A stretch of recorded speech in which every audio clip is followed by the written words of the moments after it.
I recorded this entire podcast 2 days ago, and I went back to watch it and edit it and submit it to all the places that I need to submit it to, and I couldn't do it. I could not do it. I started watching the video. The first minute was great, and the last minute was probably great, and then everything in between was just not hitting the vibes that I wanted to hit. And we all know that I don't like run my business off of vibes, but I definitely want it to be vibey. And the reason why it wasn't vibey is I was not in the right mindset when I recorded this podcast to begin with. And I'm actually still not in the right mindset, but I have a new way that I want to approach it. So 2 days ago, I started recording this podcast that your career is not your personality. And these are all the things that you need to do to ensure that you're not putting so much weight on what your job is, what your job title is, and that you need to live life outside of work. And I realized while I was recording, and the reason why I was having such a hard time recording was because I'm not living proof of that. And I had a really hard time trying to give people advice when I wasn't even taking my own advice that I give all the time. So we're taking a new approach to this. And I wanted to kind of be a little bit more of like here's a little chat. This is what we're doing. I wanted, and I am, this podcast to talk about things that are uncomfy to talk about. And I'm uncomfy right now. I'm very uncomfy on the fact that I'm having a really hard time introducing myself, talking about myself without having all of the negative self talk and the little voice in the back of my head telling me all the things that are mean about me, I guess. I keep introducing myself as the career bachelorette. Okay. I'm pretty sure I have it on my website somewhere. I know I've used it in conference talks before. And actually, just last week, when I was introducing myself to a client on an onboarding call, I talked about the fact that I was a career bachelorette and how I've had so many different jobs. And me having so many different jobs is not uncommon anymore. There are a lot of us between the ages of, 20 and 30 that have had multiple jobs and do a lot of different work. And it's becoming more and more common. But yet I'm having these like negative thoughts and I don't know, just these like, I don't know, I guess thoughts. I think I'm having thoughts about how people are perceiving, I guess, me being a career bachelorette because that is who I am. And I love who I am most days. And I'm confident in my abilities, but I'm at a weird stage where I'm tripping up. And I want to talk about this. And I want to talk about where I'm at with it. And I want to talk about what we can do together if you are in the same boat as me. Not necessarily as the career bachelorette, but if you're feeling like your job is overtaking your life or your career in general is taking over your life, what we can do to mitigate that. And again, I am in no position to talk about these types of things, but I know these are the things that have helped me in the past to go past these hurdles. And I think maybe because of the fact that I am getting close to 30, is that a lot of people, now that I'm talking about it out loud, I'm like, it's not that a lot of people I know have like steady jobs, but I think I'm just feeling like societal pressures of like, I don't have a pension set up. I haven't been dedicated to a job for more than 3 years, other than this business, which I know is going to take me so much further. And I'm going to continue to do it all the time, every year, till I decide I want to retire. But I'm just like, I'm having this like weird like identity crisis of all of those pieces and feeling like I'm behind in life or that maybe I should get just like a normal job and all these things. I digress. But if any of you are feeling like this and feeling the same way, number one, send me a DM so that I know I'm not alone. And number two, that's what this podcast is going to be focused on, is that your career is not your personality. And we're going to walk through the steps that have helped me before and that I need to start going through again today in this moment. Okay. Number one is we have to start switching our mindset of like, our identity is our job title, right? You are more than your LinkedIn headline. You are way more than your LinkedIn headline. And for the record, I only know my LinkedIn headline because I recorded this podcast 2 days ago. But let's pull it up again for reference on what my LinkedIn headline is as a reminder that I am more than my LinkedIn headline. Let me pull it up here. Okay. Emily Van Straten. That's me. My headline says Gen Z HR consultant, Canadian, speaker, writer, podcast host. Ooh. I need to update that to say that I'm an author, not just a writer. But even then, I'm listing out 1, 2, 3, 4, 5 different things about me. 5 different things about me, but they're actually 5 things about my career. And while all of those things are true, I am also more than all of those things. This is me speaking positive mantras out loud on my podcast to you, but also to me. I am more than all of the 5 things I have listed in my LinkedIn headline, because those are all just things that are related to my career. And my career is one part of my life, but it is not the whole part of my life. I've talked about this in my book, We're Human Not Resources. I've talked about this I've talked about this in previous Instagram posts. And I think I used to have a blog post on my website too that was literally titled, Your Job Does Not Define Who You Are. And I can clearly remember the graphic that I used, and I'm pretty sure I archived that post from Instagram, but I know it was there. And work is just part of who you are. It is not the whole part of who you are. Your job does not define who you are. You are you outside of work when you are doing things that make you feel alive. Period. Your job titles will change. Your job role will change. The industry you work for will change. The company you work for will change. But everything else about you is going to stay the same. Well, not you get what your values and your strengths and who your soul is or what your soul is. That doesn't change. Your jobs, how much money you make, where you work, all those things, they change, but who you are down to the core does not change. And that's what you need to remember. That's what I need to remember. All of the things that I value, well-being, life over work, adventure, individuality, nature, long walks on the beach, camping, watching good old rom-coms, reading a book, all of the things that I love to do outside of work, that's who I am. And that's what I need to remember. And whether it helps you to write a list down of all the things that you love to do and all the things you love about yourself too that are not directly related to your career, I think is going to be really helpful to get you past that hurdle. Number 2. Last episode we talked about goal setting. Sort of. We talked about goals in general and how I make these goals for myself in my business and other things that I need to do. And I came across a quote that said something along the lines of, I have a hard time celebrating the goals that I achieve because in my mindset, it was an obligation to achieve them. So it's not a celebratory thing when I hit them. It's just, I did it. What's next? And it's not all about making goals, and it's not all about, hitting those goals either. But it's about the journey and it's about all of the things that you're doing on a day-to-day basis that make you feel good, that make you feel proud, and that make you feel happy. So the reason why I'm talking about goal setting is, even though I say it's all about the journey and it's not always about the goals, it is important if you enjoy setting goals and if it makes you feel confident or anything like that. I think it is good to maybe set some life goals outside of work by your way of definition, by your way of defining success.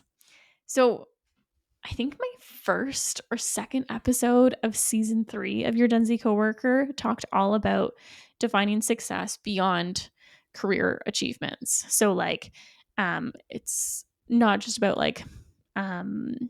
jumping into a pile of coins. It's not just about working your way, climbing up the ladder. It's not just about, increasing the territory that you cover in terms of sales or anything like that. It's making sure that your definition of success is not totally tied to your career. So, whether that's the relationships that you have with friends or family, or whether it's your health and how much you prioritize it, whether it's the hobbies that you pick up and do on the side, or the experiences that you make, which is a really big thing for me. I love a good experience, but yeah, that's kind of my thought process of making sure that you're defining success on your terms and not having it related and tied to your career, because you don't always have control over that. You don't have control over what your career or what your boss is going to say to you, or how much money you make, or things like that. Those are not always directly in your control. So you want to make sure that you have that control and those boundaries outside of work, to be able to make sure that you're still feeling successful on a day-to-day basis, whatever success looks like for you.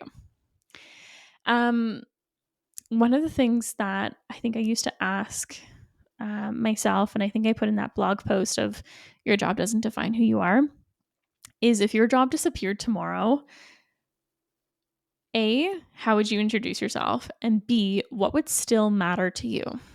The tricky part about the life before work framework that I try to embody is it's a lot about choosing yourself first, which is not always the easiest thing to do. And that's, I think, maybe where I'm struggling right now, is putting societal's expectations, other people's opinions, Instagram stupid reels about what life should look like, or what your job should look like, or all of these different things. And I'm letting those influence the way that I think about myself, versus taking my values and my strengths and putting those first and choosing what I know and I believe to be true first. I'm tending to put that last, behind all of those other things. And it's hard. It's hard. And I'm struggling. And this is not like a pity party for Emily. Emily, why are you doing this? This is like your job and you love to do this. And I do love to do this. And I love podcasting and running my business. Yeah, but I think I'm just having a hard time balancing a full-time job again, and this business, and trying to grow it at the same time, because this is like, as is and always will be, end goal for me. But I'm struggling with that. And then because I have so much on my plate, I'm not prioritizing my life. And this is why we're talking about this, because these are all things that have helped me in the past. And I want them to be able to help you too. But even your like people who are like gurus, if that's what you think I am about of putting life before work, I try my best, but I'm at a point where I'm not doing that right now. And I think it's important to talk about it. So, a few ideas for me and for you on how to, build some life goals out of work or outside of work, is trying new things, trying new hobbies. I picked up a new hobby, I think I would say. A few weeks ago, I guess maybe a couple months ago, I started going to Pilates. We have a new Pilates studio in my hometown, and I started doing Pilates on like the reformer. It's pretty fun. It is pretty fun. I will give her that. Shout out to Nikki. She is just like rocking it over there, and I absolutely love going to Pilates. And believe me, I had never done Pilates before, but I keep going. I show up at least once a week.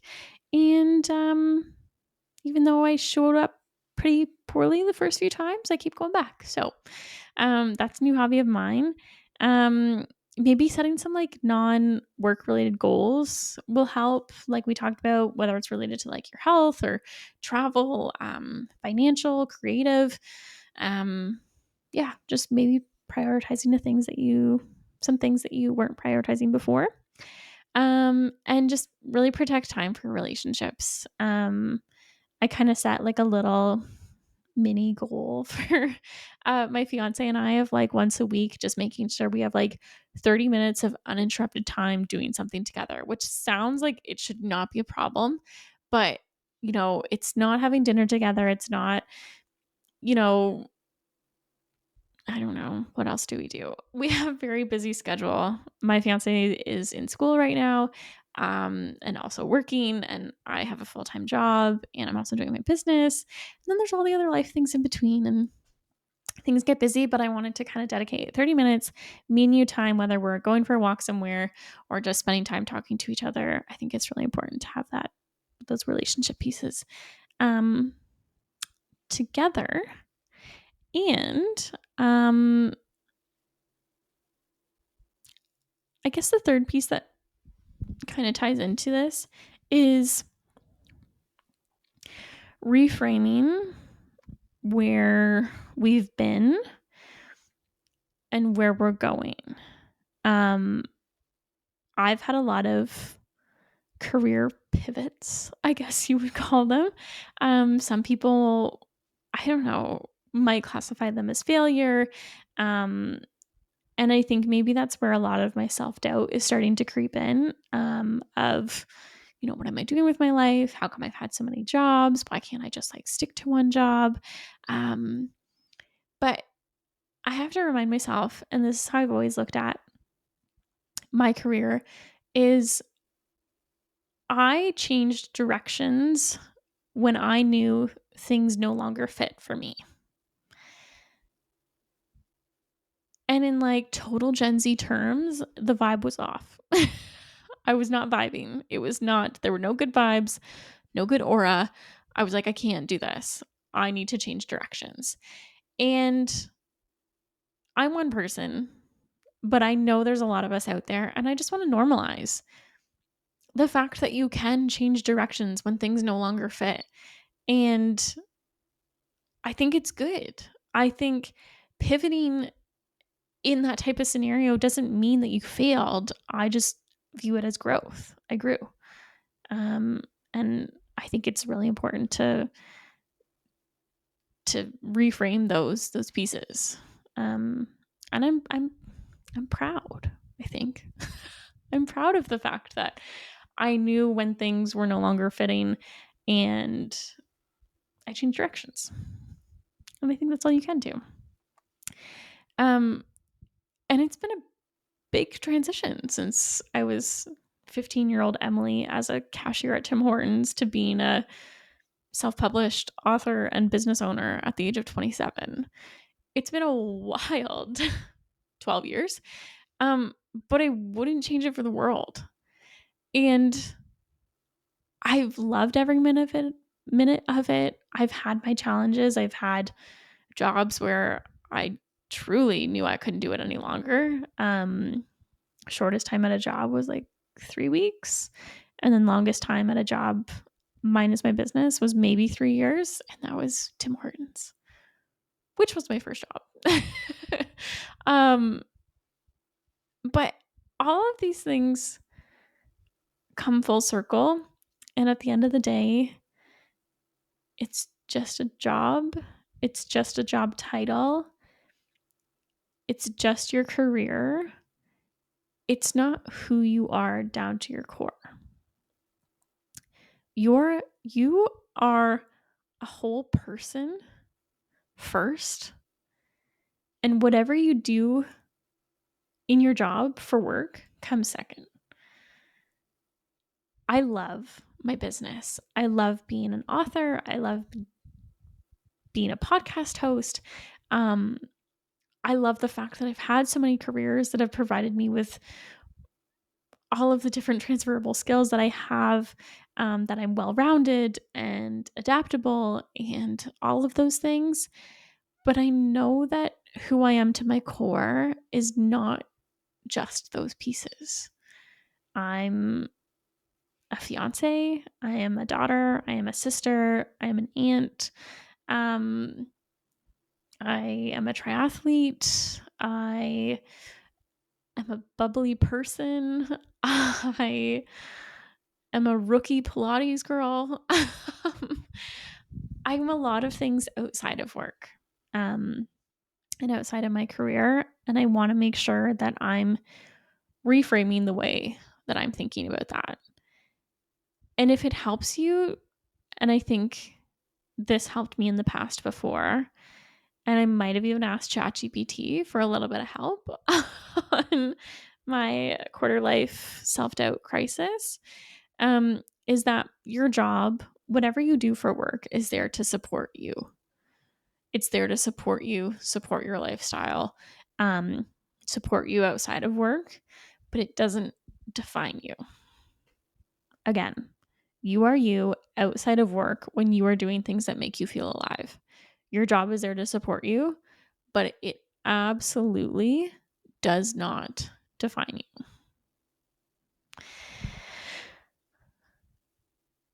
As we awkwardly wrap up this conversation, I don't know. I I hope this episode was helpful to you. I hope that it sounds better the second time now that I recorded it. I think I'm feeling a little more confident with it, and I'm feeling more open about it. I think when I recorded it 2 days ago, I was really closed off, uncomfortable, didn't know how I was dealing with these emotions that I was dealing with, and I thought I would still record it, and then looking back on it, it wasn't great. So, now that I have done it a second time, I'm feeling more confident in the fact that I'm just being open and honest, in that A, I'm struggling of where I'm at right now. B, I cannot stop introducing myself as the career bachelorette, and it's gotta stop. Um, and C, I'm giving you the pieces of advice that have helped me years prior to this, and that are gonna help me again moving forward. And I think just talking to you about it and being authentic and transparent has kind of helped me feel a little bit better, even though I'm literally just sitting here talking to my phone right now. I know it's going to go out there in the universe, and I think other people will relate to it too. And honestly, it's something that I talk about at least once a season on a podcast because I think it's a really important topic that needs to continue to be talked about, is that our jobs do not define who we are, period. A couple of days ago, actually, I think it was on Monday night, maybe, I put a poll up on my Instagram story um, asking people's opinions on how I should sign off on my podcast episodes. And I gave a list of 3 different options. Um, and I can't even remember what I asked people now. And now I'm sitting here being like, I think we're going to go along the lines of live louder than you work. Live louder than you work. Do I just leave it there? I guess. Okay. Talk to you in 2 weeks. Okay. Bye.